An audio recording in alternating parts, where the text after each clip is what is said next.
வணக்கம்.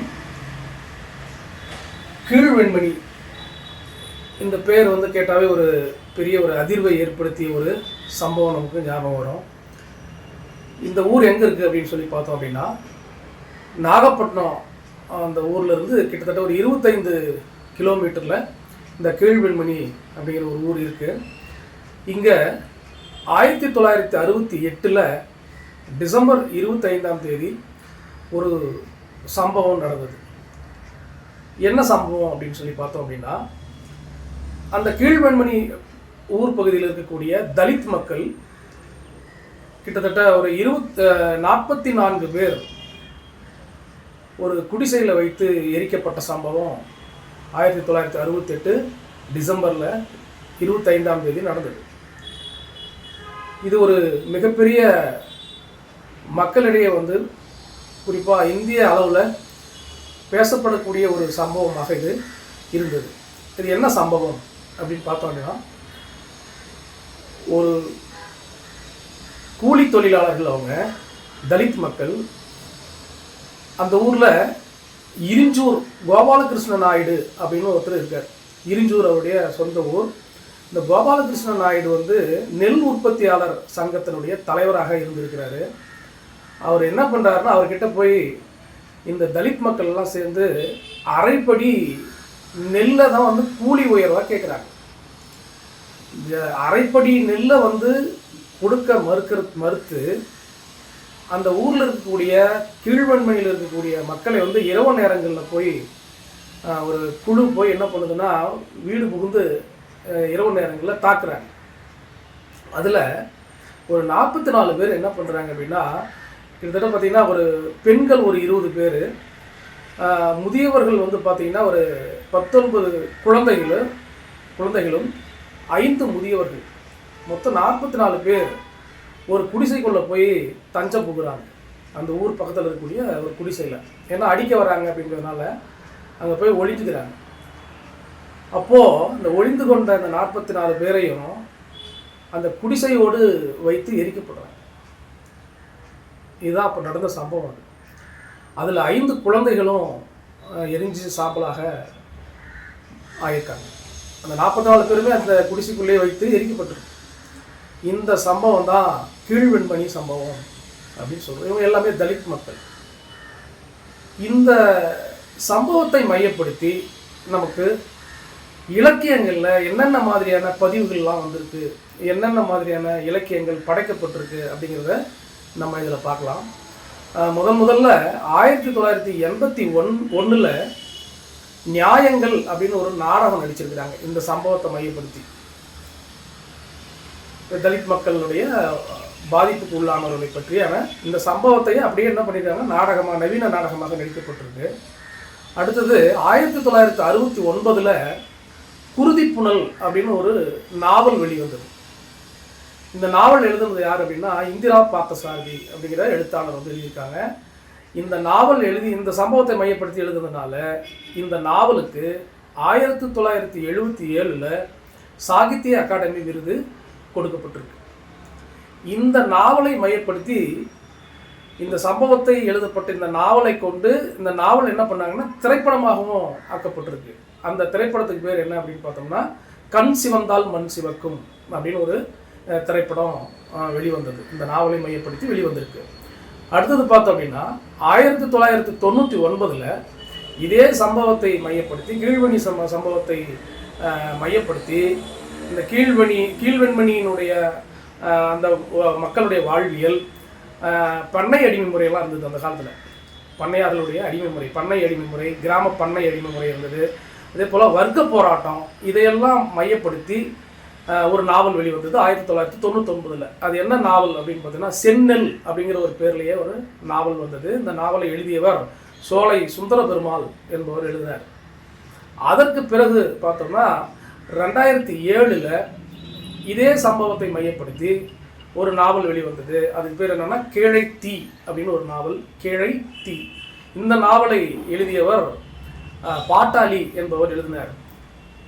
இந்த நாவல் எதை பற்றி சொல்லுது அப்படின்னா, இந்த சம்பவத்துக்கு பிறகு கீழ்வெண்மணி சம்பவத்துக்கு பிறகு அந்த ஊரினுடைய நிலைமை என்ன, அந்த படுகொலை நடந்த சம்பவத்துக்கு பிறகு அந்த மக்களுடைய வாழ்வியல் என்ன, அவங்க வர்க்க மோதல்களை பற்றி சொல்லுது. அப்புறம் கம்யூனிஸ்டுகளுடைய எழுச்சியை பற்றியும் இந்த நாவலில் அவர் பதிவு செஞ்சிருக்கிறார். என்ன நாவல்னா கேழைத்தீ என்ற ஒரு நாவல் பாட்டாளி அவர்கள் எழுதுனது. அதற்கு பிறகு 2006 ராமையாவின் குடிசை அப்படின்னு ஒரு ஆவணப்படம் வெளிவந்தது.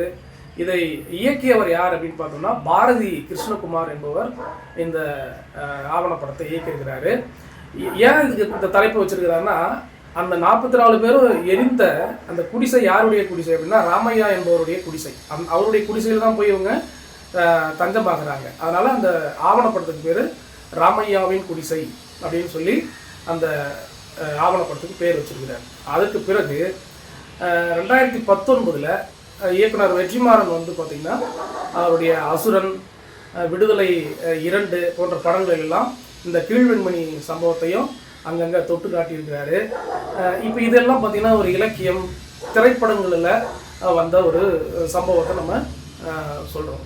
அதில் அடுத்த என்ன பார்க்க போகிறோம்னா 2018 அரை நூற்றாண்டு கொடுங்கனவு கீழ்வெண்மணி குறிப்புகள் அப்படின்னு ஒரு நூல் வந்து வெளிவந்தது. இது சண்முக சுந்தரம் அவர்கள் எழுதின ஒரு நூல் வெளிவந்திருக்கு. இந்த சம்பவத்தை மையப்படுத்தி வெளிவந்த ஒரு நூல். அதுக்கப்புறம் வெண்மணி கவிதைகள் நெஞ்சில் வைத்த நெருப்பு அப்படின்னு ஒரு நூல் வந்திருக்குது. இது காமராசன் அவர்கள் இந்த நூலை எழுதியிருக்கிறாரு. வெண்மணி படுகொலைகள் வரலாறும் கலை இலக்கிய பதிவுகளும் அப்படின்னு ஒரு நூல் வந்திருக்குது. இது சுமதி அவர்கள் வந்து எழுதியிருக்கிறாங்க. அதுக்கப்புறம் பார்த்தீங்கன்னா வெண்மணி தீக்குளியல் நீள் கவிதை அப்படிங்கிற ஒரு நீண்ட வடிவில் இந்த சம்பவத்தை கீழ்வெண்மணி சம்பவத்தை வந்து கவிதை வடிவில் வந்து எழுதியிருக்கிறாங்க. அவர் எழுதினது அந்த கவிதை எழுதினவர் யாருன்னா நவகவி என்பவர் எழுதியிருக்கிறாரு. அதுக்கப்புறம் வெண்மணி தீ அப்படின்னு ஒரு நூல் வந்திருக்கு. அந்த நூலை எழுதினவர் யாருன்னா கோ வீரையன் என்பவர் வந்து எழுதியிருக்கிறார். அப்போது இந்த சம்பவம் என்பது நாவல்களாகவும் திரைப்படங்களாகவும் கட்டுரைகளாகவும் நூல்களாகவும் நிறைய பரிணாமம் பெற்று வந்திருக்கு. இந்த சம்பவத்தை நம்ம தெரிஞ்சுக்கணும்னா இப்போ நம்ம சொன்ன இந்த மேற்கண்ட இப்போ நம்ம சொல்லிட்டு இருந்த அத்தனை நூல்களும் இந்த செய்தியை வந்து பதிவு செஞ்சுருக்கு. அதுக்கப்புறம் சில கவிதைகள் இந்த சம்பவத்தை மையப்படுத்தி வெளிவந்தது. கவிஞர் ஞானக்கூத்தன் வந்து ஒரு அழகான ஒரு கவிதை எழுதினார்.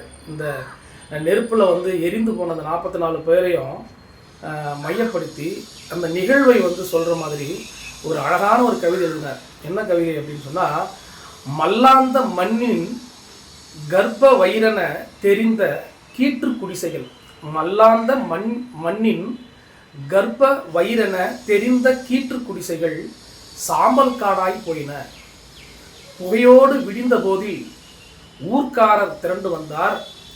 குருவிகள் இவைகள் என்றார், குழந்தைகள் இவைகள் என்றார், பெண்களோ இவைகள், காலி கன்றுகள் இவைகள் என்றார். இரவிலே பொசுக்கப்பட்ட அனைத்துக்கும் அஸ்தி கண்டார், நாகரிகம் ஒன்று நீங்களாக அப்படின்னு சொல்லி ஞானக்கூத்தன் அவர்கள் ஒரு அற்புதமான ஒரு கவிதையை வந்து இந்த சம்பவத்தை மையப்படுத்தி எழுதியிருக்கார். அதுக்கப்புறம் பார்த்தீங்கன்னா வெண்மணிங்கிற தலைப்பில் இன்னொரு கவிதை வந்திருக்கு. மனிதர்களையே வைக்கோலாய் கொளுத்துவோம், மனிதர்களையே வைக்கோலாய் கொளுத்துவோம், தீண்டாமை குளிர்காய அப்படின்னு ஒரு கவிதை. இதுவும் ஒரு புகழ்பெற்ற ஒரு கவிதை தான். அதுக்கப்புறம் கவிஞர் இன்குலாப் வந்து ஒரு கவிதை எழுதியிருப்பார். அது இன்றும் பேசப்படக்கூடிய ஒரு கவிதை, மிகச்சிறந்த ஒரு கவிதை. இந்த கீழ்வெண்மணி சம்பவத்தை மையப்படுத்தி ஒரு கவிதை. அது என்ன கவிதை அப்படின்னு சொன்னால், மனுஷங்கடா நாங்க மனுஷங்கடா, உன்னைப்போல அவனைப்போல 8 சாணு உசரமுள்ள மனுஷங்கடா நாங்க மனுஷங்கடா. எங்களோட மானம் என்ன தெருவில் கிடக்கா, எங்களோட மானம் என்ன தெருவில் கிடக்கா, உங்க இருப்புக்கெல்லாம் பணிபுரிகிறதே எங்களின் கணக்கா. அட உங்களோட முதுகுக்கெல்லாம் இரும்புல தோலா, அட உங்களோட முதுகுக்கெல்லாம் இரும்புல தோலா, நாங்க ஊடு புகுந்தா உங்க மானம் கிழிஞ்சு போகாதா. உங்க தலைவன் பிறந்த நாள் போஸ்டர் ஒட்டவும், உங்க தலைவன் பிறந்த நாள் போஸ்டர் ஒட்டவும், உங்க ஊர்வலத்தில் தர்ம அடியும் வாங்கி கட்டவும், அட எங்க முதுகு நீங்க ஏறும் ஏணியாகவும், நாங்க இருந்தபடியே இருக்கணுமா காலம் பூராவும். கிணத்து தண்ணியும் சாதி எழவ எழுதி காட்டுமா. கிணத்து தண்ணியும் சாதி எழவ எழுதி காட்டுமா. குளப்பாடி கிணத்து தண்ணி புள்ளைய சுட்டது. குளப்பாடி கிணத்து தண்ணி புள்ளைய சுட்டது. தண்ணியும் தீயாய் சுட்டது. இந்த ஆண்டைகளின் சட்டம் எந்த மிராசை தொட்டது. இந்த ஆண்டைகளின் சட்டம் எந்த மிராசை தொட்டது. சதையும் எழும்பும் நீங்க வச்ச தீயில் வேகுது. சதையும் எழும்பும் நீங்க வச்ச தீயில் வேகுது. உங்க சர்க்காரும் கோர்ட்டும் அதுல எண்ணெய ஊத்துது.